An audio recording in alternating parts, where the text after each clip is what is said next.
40% na sa franchise area sa Lapu-Lapu City nakasinati og power outage karong adlawa. Ug kay unom ka adlaw na lang midterm elections na, unsa kaha ang contingency plan sa COMELEC niini. Ang dugang detalye sa live report ni Luan Mayrondina. May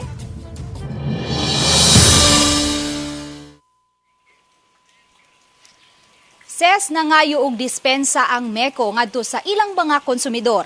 Kay ang nahitabo nga power outage karong adlaw sa Lapu-Lapu City gihulagway nilang unscheduled ug usa sa mga gipanglantawan nilang di mahitabo. Alas 9:14 kaganihang buntag, nasinati ang halapad nga brownout sa Lapu-Lapu City. Kini human naputol ang 69 kV line o 795 MCM line nga anaa sa NGCP substation.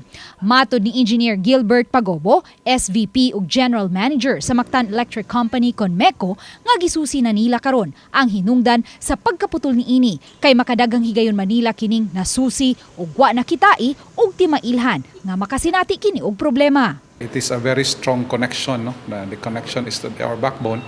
It has been inspected more than thrice already, okay? Also in preparation sa tong election. And it did not show any weakness. It did not show any weakness, but now we were just surprised na naputol siya. Ang 69 kV line gihulagway nga backbone kay kini ang nagsupply sa tulo ka major substation sa Lapu-Lapu City, duha sa Basak ug usa sa Clip substation. Busa lakip sa naapektuhan ang kapin sa 5 ka mga barangay. Gipasabot ni Engineer Pagobo nga delikado ug challenging ang pagtrabaho sa mong naputol nga linya kay high voltage lines kini. Apan gipaniguro gihapon sa MECO nga mapatuman gihapon ang tanang safety protocols ug di usab maapektuhan ang ubang mga linya. We are actually trying to find ways, medyo nadugay-dugay. Kay we will not be interrupting any lines. And it's going to be a very challenging and dangerous job to do. Kay attempting to restore a upper line without interrupting the lower line.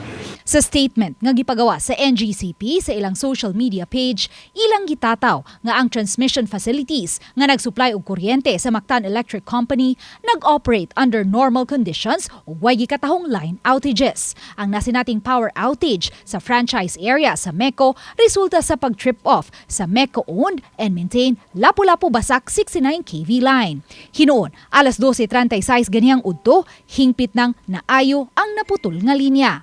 Samtang gitataw ni COMELEC 7 Regional Director Attorney Francisco Pobe nga bisan pa man kung makasinati og brownout atol sa pinili ay makalahutay man ang battery sa mga automated counting machines sulod sa 14 ka oras ug may extra battery usab ang matag ACM. So mag-start ng 5 o'clock in the morning up to 7 o'clock in the afternoon, kaya yun nato. So chances are makabalik na sa natong kuryente. Ugmang adlaw na ang final testing and sealing busa alang kang Pobe din himakita ang katakos sa mga ACM. I would like to also inform the public na dili nila magpanik because we have already prepared for this worst scenario kasi in case pa sila itabok aron.